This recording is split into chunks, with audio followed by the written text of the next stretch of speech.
Question number 10 देख लो। एक frame है, लैम्प शेड है, लैम्प शेड डायग्राम दिख रहा होगा फिगर 13.12 अपने अपनी बुक में देखो। सिलेंड्रिकल है, सिंपल से लैम्प शेड किस फॉर्म में, सिलेंडर के फॉर्म में। इसका आपको कवर बनाना है, ठीक है, एक डेकोरेटिव क्लॉथ से, जिसका फ्रेम का बेस दिया है डायमीटर 20 सेंटीमीटर है, तो ऑब्वियस है रेडियस क्या हो जाएगा यहाँ से 10 सेंटीमीटर हो गया आपके पास। हाइट दी हुई है 30 सेंटीमीटर है, height of frame, height of जो लैंप है या जो लैम्प शेड है उसकी लैंप की है ना। बट हमको एक्चुअल में चाहिए क्या, क्लॉथ चाहिए, एक डेकोरेटिव क्लॉथ। उसमें क्या बोला है कि ऊपर से भी फोल्ड करके लगाना है, नीचे से भी फोल्ड करके लगाना है, समझिए बात। तो नीचे से फोल्ड कितना करना है, 2.5 सेंटीमीटर, 2.5 सेंटीमीटर। ऊपर से भी कितना फोल्ड करना है, 2.5 सेंटीमीटर, समझ में आई बात। तो इसका मतलब हाइट ऑफ क्लॉथ कितनी होगी, क्लॉथ मतलब कितनी क्लॉथ लगी, हाइट नहीं बोल सकते उसको अपन, उसकी लेंथ या जो भी, लेकिन हम हाइट में कंसीडर करेंगे उसको। कितनी होगी 30 प्लस 2.5 प्लस 2.5, 30 तो रहेगी। 2.5 ऊपर छोड़ना है, कपड़ा ऊपर ज्यादा छोड़ना है 2.5, और 2.5 नीचे ज्यादा छोड़ना है, तो कपड़ा तो अपने को पूरा लेना पड़ेगा ना। मतलब जैसे आपने कवर पर चढ़ाते हो तो कवर ऐसा यहीं पे चिपका देगा, नहीं हम उसको फोल्ड करके ऐसा रखते हैं, नीचे से वैसे फोल्ड करके रखते हैं, है ना। तो फोल्ड करने में वेस्ट होता है, तो इधर 2.5 सेंटीमीटर फोल्ड करना है, इधर 2.5 सेंटीमीटर फोल्ड करना है, तो उनको ऐड करना पड़ेगा ना हमको क्लॉथ के निकालने के लिए। तो कितना हो जाएगा 35, समझ में आ गई बात। अब हमको निकालने का क्या बोला उसने, find how much cloth is required for covering the lamp shade, कितना क्लॉथ लगेगा। तो हमको सिंपल से मैंने बताया आपको कि ऊपर से नहीं लगाना, आपको क्या लगाना है, आजू बाजू से कौन सा एरिया निकालना है, कर्व्ड सरफेस एरिया, ठीक है। तो कर्व्ड सरफेस एरिया कितना हो जाएगा 2 पाई आर एच, 2 की जगह 2, पाई की जगह 22/7, रेडियस की जगह 10 और हाइट की जगह 35, 7 5 35, ठीक है। तो ये आपके पास आ जाएगा 44 इंटू 10 इंटू 5, तो ये आपका आएगा 2200 सेंटीमीटर है, सेंटीमीटर स्क्वायर। तो आंसर नीचे लिख देंगे हम कि the area of cloth required is 2200 centimetre square. समझ में आ गई बात।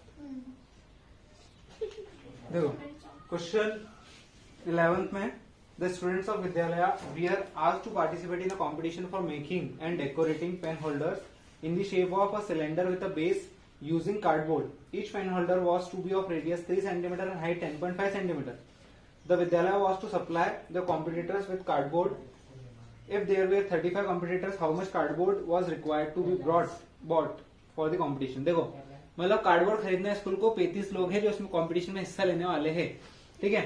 और आपको 35 कार्डबोर्ड बनाने सेम डायमेंशंस के, उसका रेडियस दिया हुआ है, उसकी हाइट दी हुई है। और पेन होल्डर किस प्रकार से बनाना है हमको, नीचे से वो सर्कल रहेगा और ऊपर से होलो रहेगा, समझ में बात। नीचे से सर्कल रहेगा मतलब भरा हुआ है सब, जैसे ग्लास, पानी का ग्लास पता है ना तुमको, नीचे से फ्लैट रहता है, ऊपर से खाली रहता है।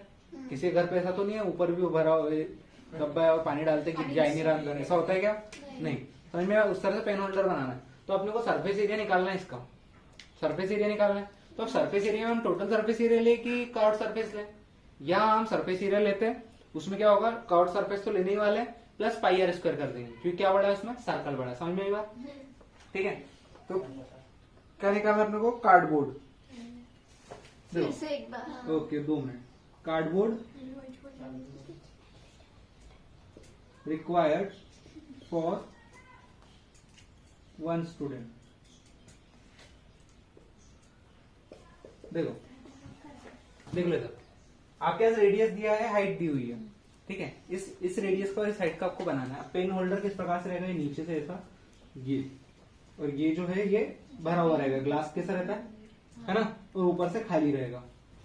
इसका सरफेस एरिया अगर मुझे निकालना तो आजू बाजू का तो कर्व्ड सरफेस एरिया हो जाएगा, प्लस नीचे का भी तो एरिया है ना, तो पाई आर स्क्वायर हो जाएगा, बस यही रहेगा। समझ में बात। टोटल सरफेस एरिया नहीं लेंगे हम क्या लेंगे, कर्व्ड सरफेस प्लस नीचे का एक ही, क्योंकि ऊपर का सर्कल हमको काउंट नहीं करना है। समझ में आ गई बात, ठीक है। तो हम इसको किस प्रकार से करने वाला ध्यान देना, ये जो मैंने लिखा समझ में क्या है, कर्व्ड सरफेस एरिया, ये नीचे लिख रहा हूं मैं ना, plus pi r square. Curved surface area का फॉर्मूला क्या होता है, 2 pi r h plus pi r square. दोनों में से कॉमन क्या देखो, पाई और आर कॉमन निकला, यहाँ क्या बचेगा 2h प्लस आर। समझ में बात। अब देखिए पाई की वैल्यू 22.7, बेटा आर स्क्वायर, आर निकला ना एक बार, एक आर बाहर निकला तो इधर एक ही आर बचा। समझ में आ गई बात? ठीक है। अब 22 आर की वैल्यू कितनी है 3, फिर 2 एच की वैल्यू कितनी है 10.5 प्लस रेडियस की वैल्यू कितनी है 3। समझ में? तो हो जाएगा 66/7, ठीक है, इंटू 2 इंटू 10.5 इंटू 2 आप करोगे तो 10.5 का डबल कितना होता है 21 प्लस 3। पहले ब्रैकेट सॉल्व करना, बॉडमास रूल पढ़ा होगा ना। कुछ बच्चे क्या गलती करते हैं कि ये इतना निकालेंगे इससे मल्टीप्लाई कर देंगे उसको अलग रख देंगे, ऐसा नहीं। फर्स्ट ऑफ ऑल हम ब्रैकेट को पूरा सॉल्व करेंगे, आफ्टर दैट मल्टीप्लाई करेंगे, ठीक है। तो आपके 66/7 आया, आगे प्लस प्लस नहीं मल्टीप्लाई 21 प्लस के कितना होगा 24, ठीक है। अब थोड़ा सा आप क्या करेंगे, हम 66 इंटू 24 क्या होता है निकाल लो, 66 इंटू 24, तो ये निकालो क्या आ रहा है